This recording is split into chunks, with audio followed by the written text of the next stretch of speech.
we've got a great group of panelists backstage at the moment, ready to come on stage, and they are going to be exploring how Cardano and Intersect members are basically integrating the principles of decentralized governance into blockchain, therefore enabling ADA holders and community members to basically actively shape the network's future. You know, that idea that everyone can get involved, everyone can play a part, which I suppose is, you know, democracy at work, if you're going to be able to, if you're going to be describing it in detail. Okay, so like I said, Adam being kept very busy, he's going to be our moderator for the next session. He's going to be coming on with Jack and some of the other panelists. And Adam is an information technology governance consultant with his own sort of eponymous firm. So he really is the best guy we could hope for to host this conversation. So I'm sure you'll want to join me in welcoming Adam and Jack and all the other panelists to the stage right now.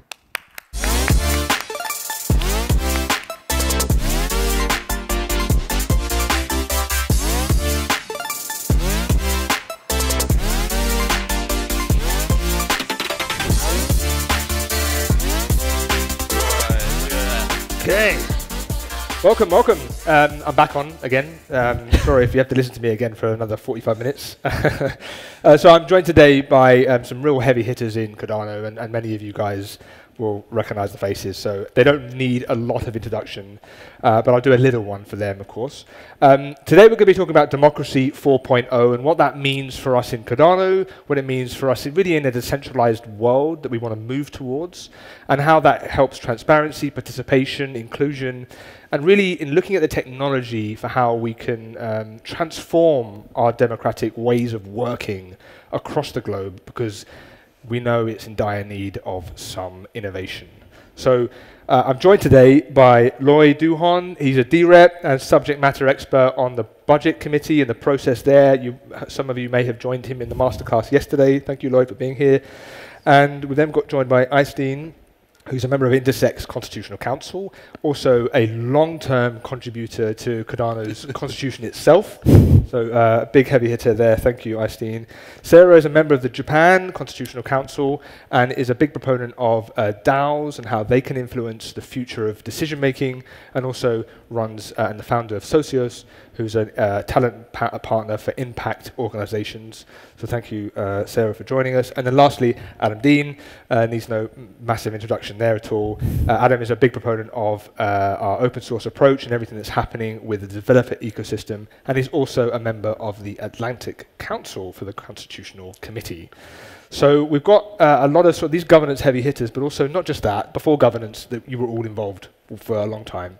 So we'll kick off with, I've got some notes because it's 45 minutes, so so really, I just love to get everyone's perspective here on Democracy 4.0, the sort of term that was coined based on the industrial type of thing. It's been sort of stolen from that. What does it mean to you?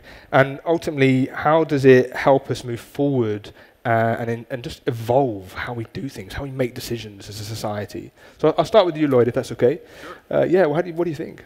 So to me, this Democracy 4.0, this idea is, it's where does human collaboration go next?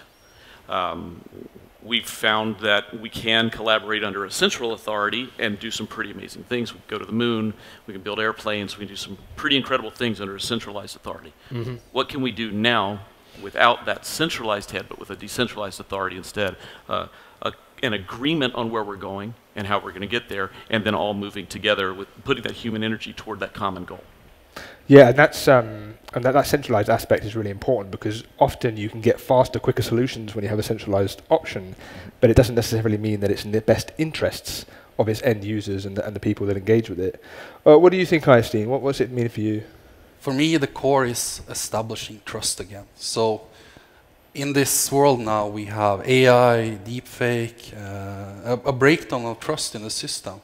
And trust takes time. And for me, governance and Democracy 4.0 is having those tools to build trust through trustless systems. So math, something that's so universal to everyone, algebra invented here in the Middle East, and the Greeks invented other parts of math. it's something everyone can trust because it's the same language. It's true on all of the different cultures. And having that tool still means we have a lot of work. So that's the other part of it. It's trust, but so much work we need to do. Because just having that tool, that 4.0 tool, that having trusted systems to establish trust, still needs people to actually educate themselves about it, how to use these tools, and actually using them and upholding those principles. For example, having a blockchain constitution is meaningless unless people know about the rights and duties in that. And ultimately, for me, having those possibilities through a trusted system actually means we can have better human rights. We can have a more equitable system, something that's more fair for everyone. It takes more time, for sure, but it means we can all participate on the same level playing field. Yeah, nice. You know, we're in the UAE now, and all of us are from different parts of the world too. And I think this is the cultural nuances to the constitution are just fascinating. And there's the whole consultation process for how we get the constitution for Cardano working for everyone. Yes, is a wonderful challenge, right? It's such a humbling experience. So I've been in the civics committee, and we gathered data from more than 1,500 people all across the world. So we had the Sri Lanka constitution where I had 140 people, and I worked with this for almost 2 years now, trying to think about the design of the constitution. But going to each of these different workshops, I'm sure you as well will have experienced this. Like, there's completely new ways of thinking about it. And I say to everyone when I talk about constitution, it's not about having the perfect constitution for you. We're all going to be slightly satisfied with the constitution, but it's having something we all can live with and that we all have alive. So the constitution is alive on the blockchain because of everyone agreeing these are things uniting us. So absolutely. Yeah. And you know, Cardano was born in Japan. His DNA is ingrained there, and I think it's evident in how we've approached the development of the network, and where we are today with it is very much part of that Japanese DNA. And Seira, obviously, I'm going to point to you now. You're part of the Japan Council. How are you finding it in Japan and the sort of the new way of looking at this? Yeah, so obviously, you know, Cardano started in Japan, and Japan has probably the biggest Cardano community in the world in terms of the number of members part of the ecosystem, but also ADA holding. So Japan is historically and still today really important market, important place for Cardano. And so for me, democracy 4.0 is about trust, as Eystein said. And so in many countries, in many jurisdictions, political systems are losing trust from the citizens. In some countries, people claim that the elections was rigged, and there are riots. And some countries, there are some symbolic elections, but you know, whether you vote or not, 99% for the ruling party, right? So people are losing trust. And we believe that Cardano and the blockchain system can bring this democracy to a next level, which brings back trust. And because of blockchain, you cannot rig the system, you cannot game it, and that will bring back trust and more participation. In Japan, for example, in the political elections, less than 50% of people actually vote. Yeah. Mm-hmm. And is that legitimate that the government is making decisions with the approval of less than 50% of the population, right? But with that trust, we believe that our new system of governing decision-making processes will bring back trust and bring back more transparency and more participation to the political system. And I really like this African proverb: if you want to go fast, you go alone, but if you're going to go far, then you go together. I believe that Democracy 4.0 is about we make better decisions by working together. Yeah, no, I agree. And I think voter apathy is just a theme everywhere, right? We just don't get great turnout. And Adam, though, forces us to turn out because you were the first one to submit a governance action on Cardano. I did, yeah. Yeah. So Adam made us vote immediately after the hard fork. And just so talk a little bit about that. And obviously you've got a role as well on the Atlantic Council. Yeah, it's been, I mean, obviously being American, we've had a tumultuous couple of years in governance. And so for me, Democracy 4.0 is very much about radical transparency. It's don't trust, verify. So it was interesting to hear the other guys mention how by not needing to trust the system, we actually develop more trust in the system. And so for me, that's been a huge attractor for why blockchain in the first place, was this concept of radical transparency. How can we take open, transparent systems and like take that to the next level? And I think we're finally getting that. And then, yeah, obviously, somebody still has to pop their head up and say, hey guys, I have an idea, and put forth the proposal. And so, yeah, somebody had to do it and be the first one, and so I figured, why not? Yeah. And part of the technology that we're talking about here is also utilizing our resources that we have in the most equitable way that we can. And Lloyd, I'm going to the budget now, because Cardano's never had to do a budget before. It's the first time we're looking at this. It's also the first time of utilizing the treasury outside of Project Catalyst. And so could you talk us a bit about the framework, the process that you're going through now? Yeah. Sure. So, you know, the first thing is that the Constitution says that we have to have an annual budget process. We have to set an amount of money that we can spend in a year called the net change limit. And then building on both of those two things, we had to come up with a process to collate the various different responsibilities and various different things that we needed to at least keep the lights on, if nothing else. And then hopefully to also do some things to move the protocol forward. And this is the first time we'll have to spend money to do that from the Treasury. And so how do we get there? And we started, this actually started in January. We had some process workshops in London. That was sort of the seedling foundation of all this. June, July this year, we started really digging deep into designing the process. We looked into DARPA, NASA, some big institutions that could handle these wide open budgets with different responsibilities in different areas, and then finding ways to watch out and how to audit it and how to so all of these things we've had several workshops along the way, and we've now built and designed a process, and we're starting to socialize it.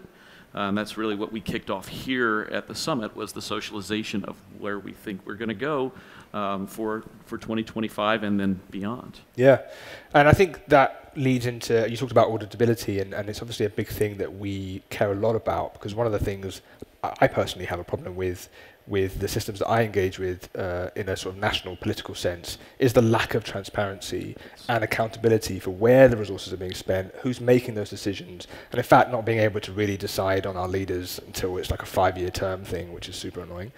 But yeah, Eystein, I suppose, I know you talked about trust, and so did you, Seira. Where do you feel like transparency and accountability should come in there, off-chain and on-chain as well? If it's okay, I start.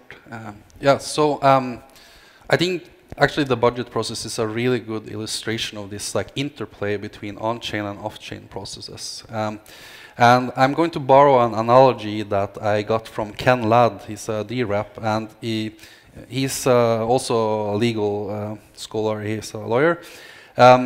He talked about when do you actually hold or take the action to hold people accountable, and he compared it with sitting in a car.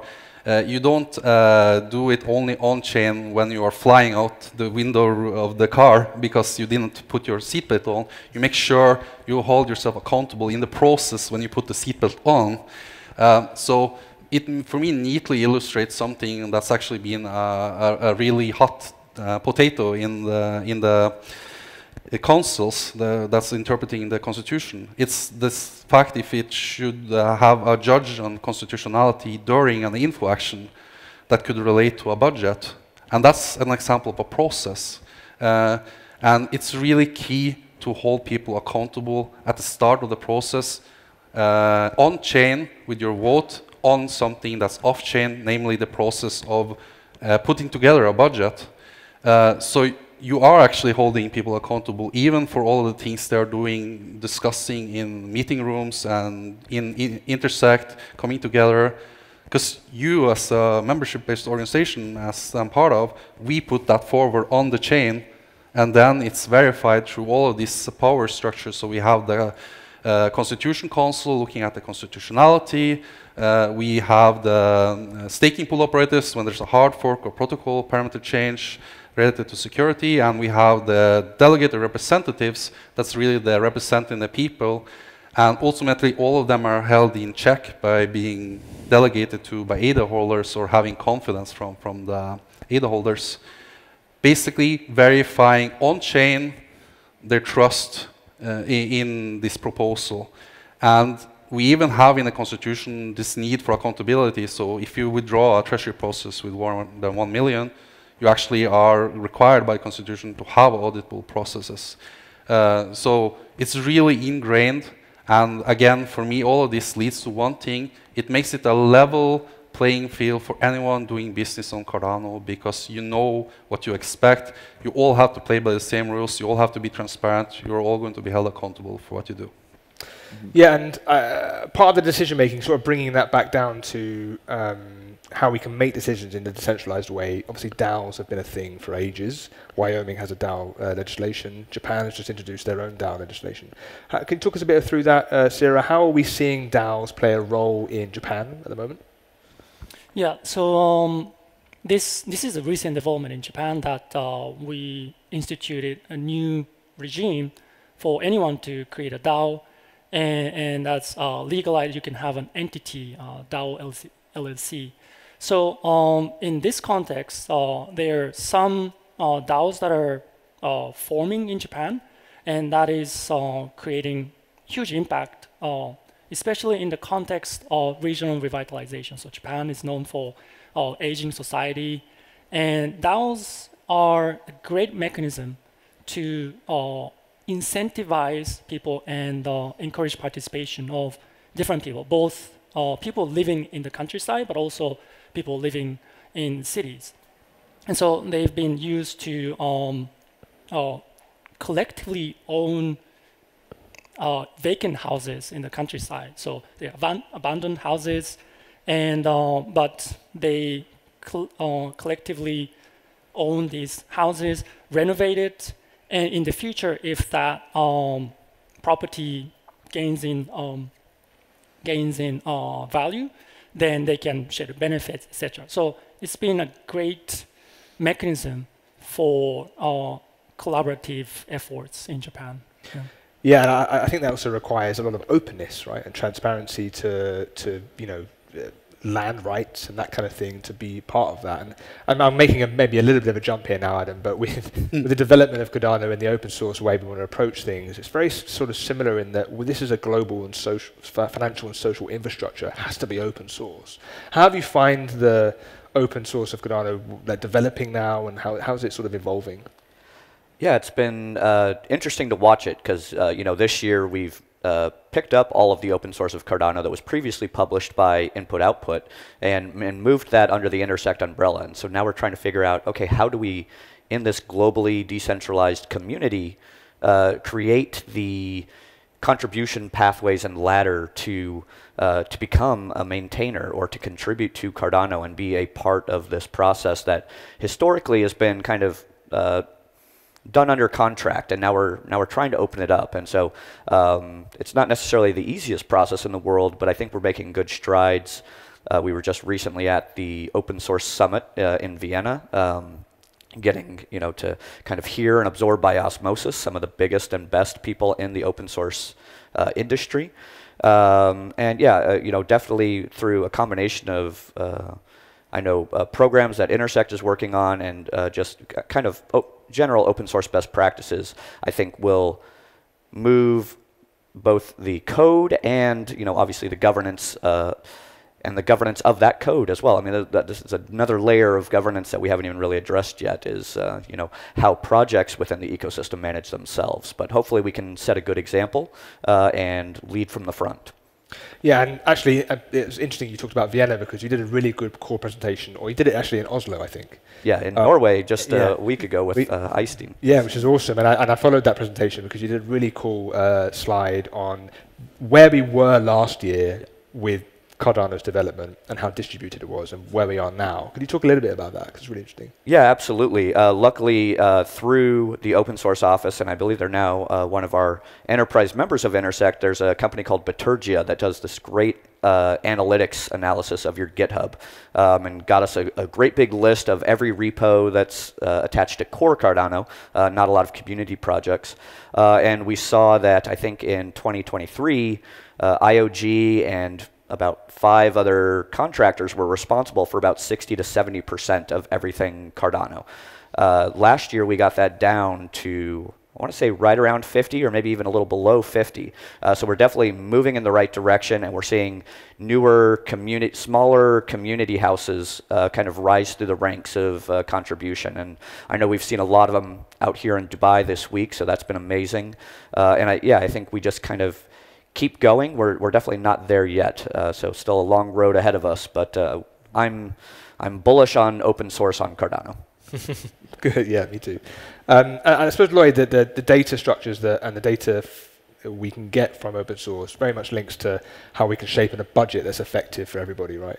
Exactly. It's interesting. Some of the parameters that we're looking at, that we're trying to do, we will be having, obviously, like KPIs. We'll have performance indicators that are going to tell us whether or not we're being successful. Some of those will be things like do we have more open source repos that are actually maintained by more and more companies do. So instead of, like, right now, I think it's somewhere in the 50-ish% range that IO is responsible for. Can we not to get IO down, but have IO do less of that and have a broader group of work that can be done and maintained. So IO will now have maybe 30% or 20% of the overall, because we have so many other companies that are actually developing. That would be a KPI that we'd be looking at in budget, because that's decentralization, and it's also more resilient. Yeah. Right? So the protocol has a better chance of survival because so many more people are developing on it. And I think this important caveat to that is that it's not necessarily less, it's more done by more. More done by more, exactly. Yeah. Right, exactly. That's what I was trying to get out. It's like we want IO to use all their resources they can to help continue developing Cardano, but we want to be developing so much more that we now have all these other companies that are also providing that expertise and doing that development. Yeah. And it goes beyond development. We're looking at that same kind of thing when it comes to governing structures. This year we have 5 buckets. They're run by committees at Intersect. Can we get some other form of governance structure that is also managing some of the treasury funds, because they've made a request and there's a means for monitoring it and everything, just like we're doing at Intersect, so that more than one institution within Cardano is managing a budget, a part of the total annual budget. Yeah, and this is, we talked about this, I think, as a community quite a lot, and it's a theme, and it's the digital nation theme. Yes. And what steps are we taking as a technology, as an infrastructure, to move us closer to this digital nation network stake type thing? How do you find the focus areas of the budget? And essentially, this is the first time we're doing it, so we're starting sort of small, we're starting lean, and making sure that it's effective. But how do you feel like where it could go? What's the future of decentralized governance in that sort of network state digital nation thing? Yeah, it's that you have a group of established stakeholders that are their own effective foundational institutions, right? One way or another, it could be other DAOs, it could be other MBOs, it could be whatever those structures begin to form up and look like, where they are a group of stakeholders who have a true stake in the protocol. Because if you're a member of the digital nation, your participation does matter. Right, and your level of participation matters. So if a group has built up an institution within the space and they're responsible for a part of it, that's a good thing. That's again resilience. If we have multiple of those, then Cardano has truly succeeded. It has truly become a digital nation. Yeah. And I mean, Eystein, I know that you talk a lot about participation and sort of encouraging people to get involved and read the Constitution, of course, because I know that's been your world for the past year. Yeah, pretty much. How do you find, what challenges are you seeing, what opportunities are you seeing with the Constitution and just the whole decentralized governance framework? Yeah, I want to first touch on something really important here. It's like, on the one side, we need to have as much inclusiveness as possible to create this possibility of digital nations and sort of like communities within communities. On the other side, we are talking about a blockchain where there are trust assumptions to have a trusted system, right? So we need to make sure we are protecting the security parameters of that system. And I think what you see in the Constitution is that balancing act. So on the other hand, one hand, when we are talking about voting security protocol parameters that can change the whole assumptions related to security, we have all three types of power are voting on it, and it really reflects like this one ADA, one vote, where it's actually your ownership protecting the security of the network, so you're protected from the 51% attack. But then we have all of these other cool mechanisms to create inclusiveness.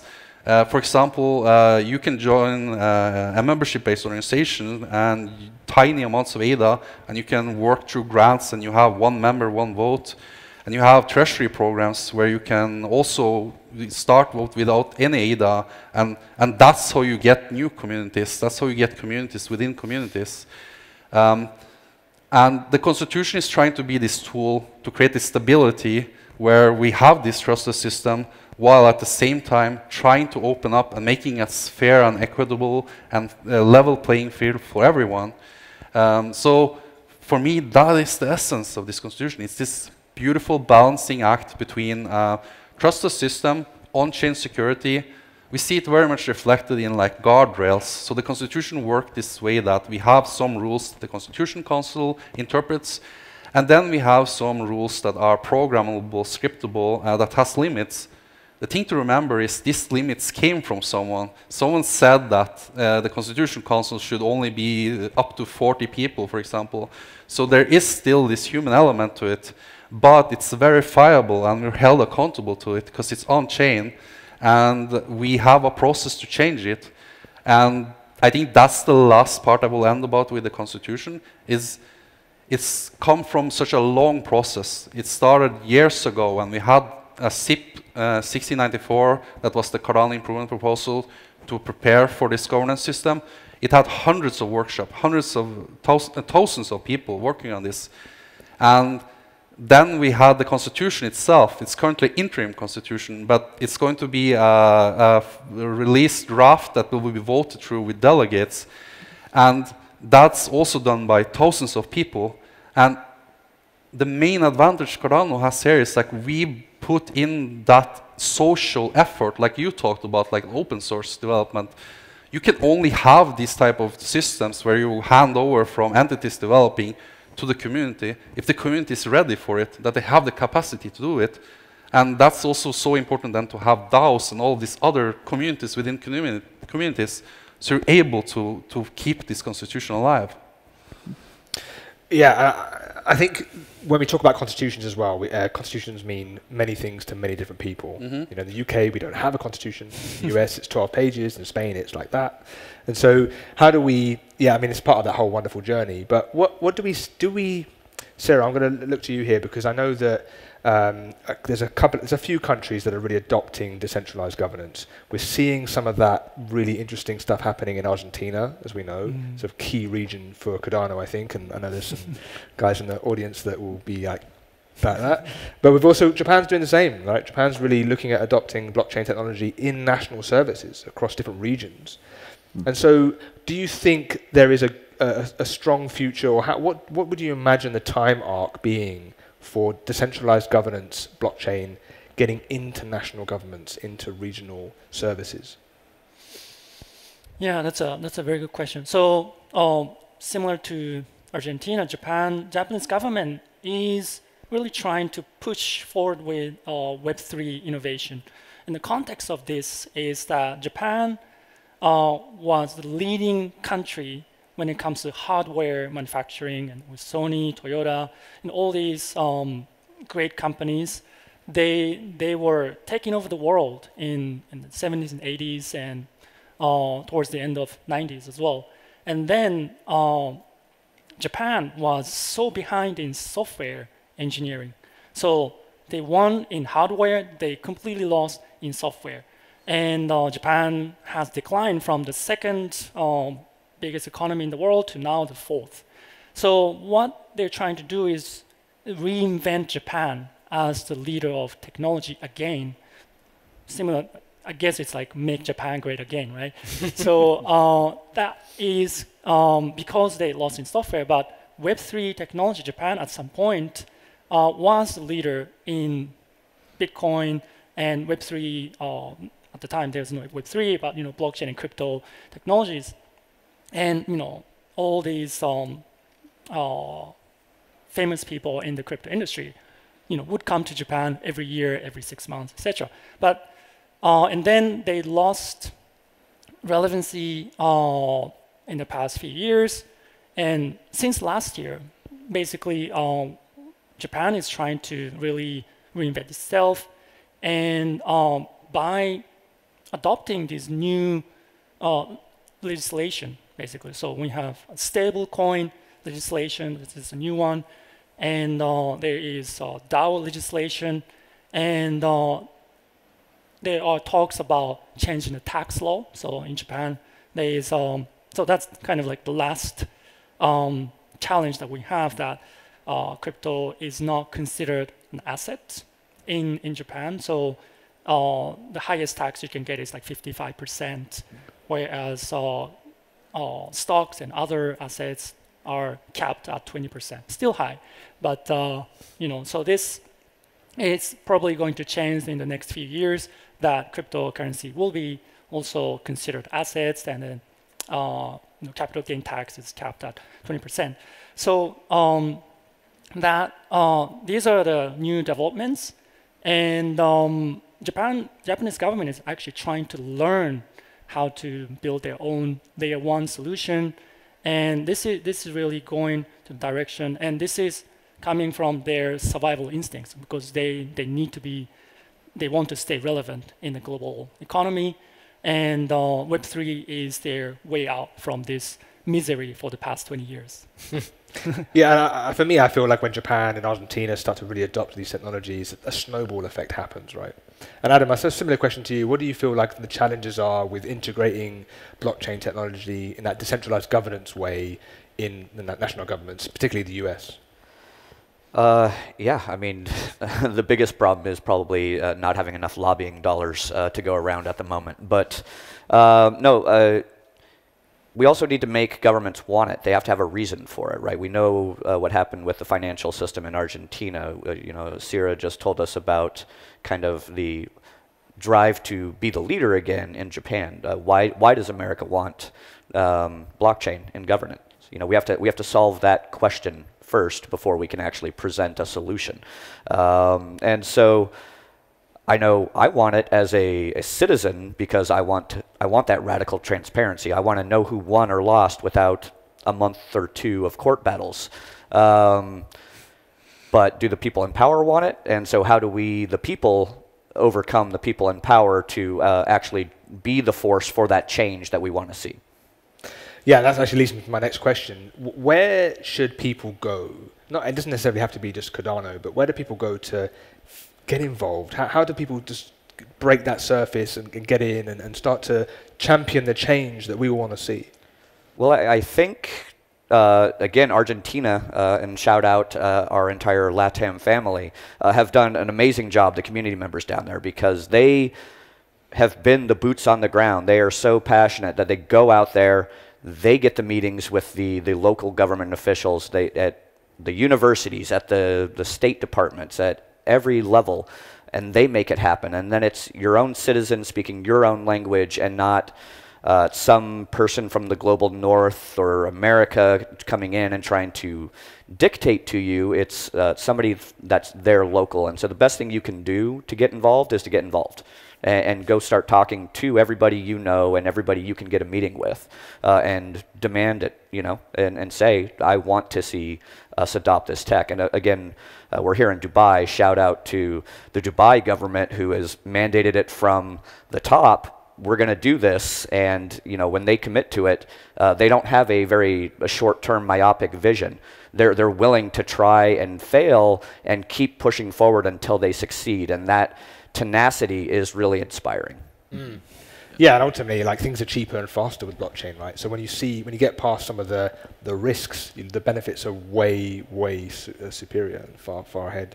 And Lloyd, I suppose the similar question to you: how do you feel we can move forward and really try and expedite blockchain technology in our national governments? Yeah, so I'll build on what Adam was saying there, because this is a process it's a ground up process. I had a panel yesterday on emerging markets, and that was the recurring theme across the emerging markets, is that for the most part it's people getting together, doing what they need to do, governing themselves, and then the government that's there is catching on. That was especially true in Africa. It's in Sri Lanka. It's a little different, where the government wants it a certain way, and the people are now looking for ways to fill the role. So it can come in top down or bottom up, and it has the chance to work. I think that this idea that you have to prove that it's useful before it'll be adopted is probably a universal truth. Right? It's probably always true. So we, as a blockchain, what we have to do is prove we can do this in an environment where it is completely voluntary, right? Because any person can choose to leave Cardano at any time. If we can do it here, and we can efficiently and effectively govern it here, then that is the kind of thing that sort of bureaucrat, that sort of institutional person looks at it and says, oh, well, they have proven it, it does work. And so if we give that use case and show that use case, then it's the time to go to that, that institution. Because if they've got money already in infrastructure and they've already built it out, they have to look at spending more money, and is it worth it to make their infrastructure better or not? So in a place where they don't have a lot of infrastructure, it's easier.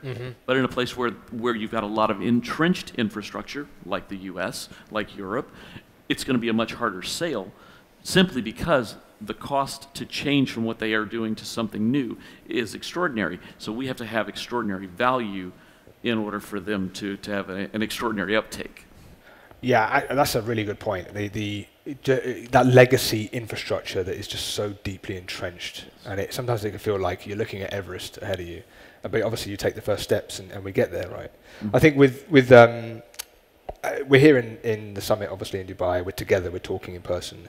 For me, events really help break down entrenchments, helps people put their head up against above the parapet and talk and discuss, and think about some of the controversial things that there are controversial to different people. We have a spectrum of where people sit, particularly with the budget, but also in directions we should go in.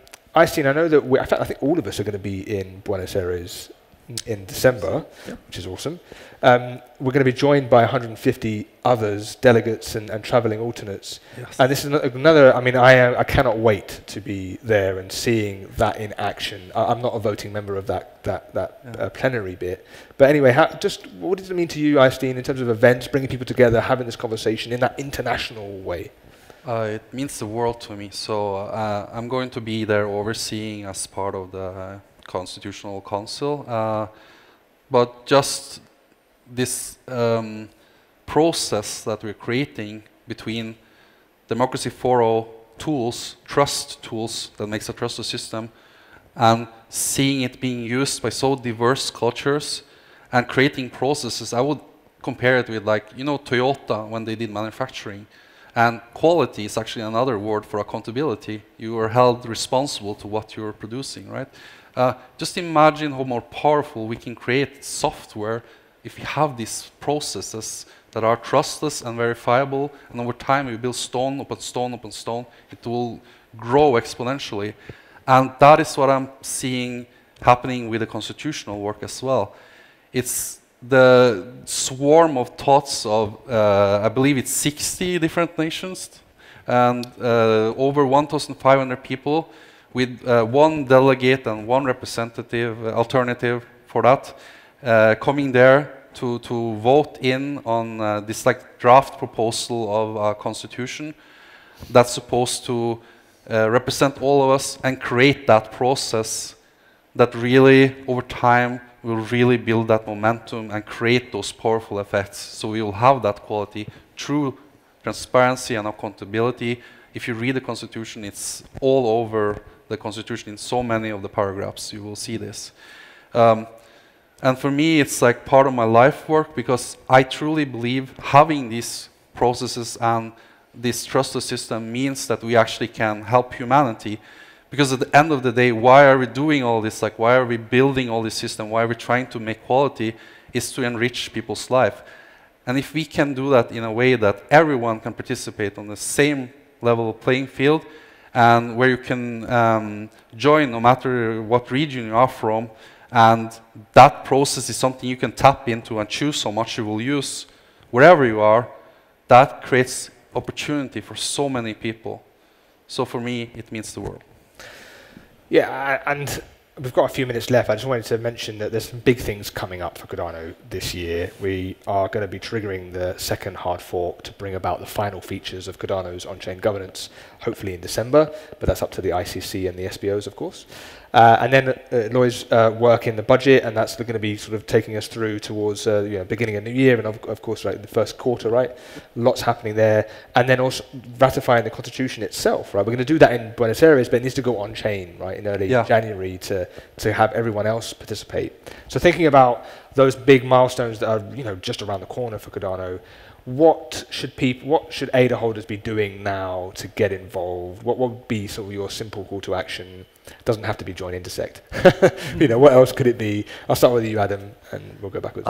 Yeah, I'd say get out there and start browsing the DREPs and delegate your ADA, because we need to definitely get enough people participating in the system that we're satisfied that it won't be compromised by a single large actor. And the best thing we can do for that is find a DREP and delegate, or register as one yourself and vote on your own behalf.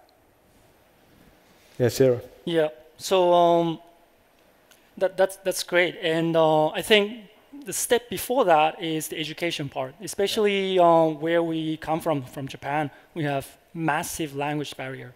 So if we just ask them, hey, can you just delegate? They don't know how to do it. So my first call to action is to join our meetups, whether it's physical meetups, in-person meetups, or online meetups, where we explain all the processes and we explain the summary of the constitution and how the process works. And with these meetups, you meet new friends, and you feel like you're part of the community, and then you learn how to participate. And then you can join the Intersect and delegate to DREPs, etc. But first, education and community meetups. Yeah, Eystein, what about you? Make it accessible, translate it, make it your own. Yeah. Simple, that's an easy one. Yeah. Lloyd. So you would, what each of you has said, you would, participate in the government, educate yourself, and translate and be accessible, make it accessible. So what are those? Those are each different skill sets. The bottom line is it's no longer just a developer's game. Take a look at your skill set and look at where it fits in the ecosystem. There are places, no matter what your skill set is, to come and participate in this. So take a personal inventory, look at your skill set, and see where, if any of those things match what you're capable of, and get in there and help. Yeah, and participation is just a theme, right? For me, voter apathy is something that I just would love to drive and get beyond the 50% average, getting involved. It just has to happen, right? And if we want the systems, we want to see that change, we've got to get involved. So I have run out of time now. I'm sorry for that. I'd love to keep this conversation going. So I've been joined by Adam, Seira, Eystein, and Lloyd. Thank you. I've been Jack. Thanks very much. Thank you.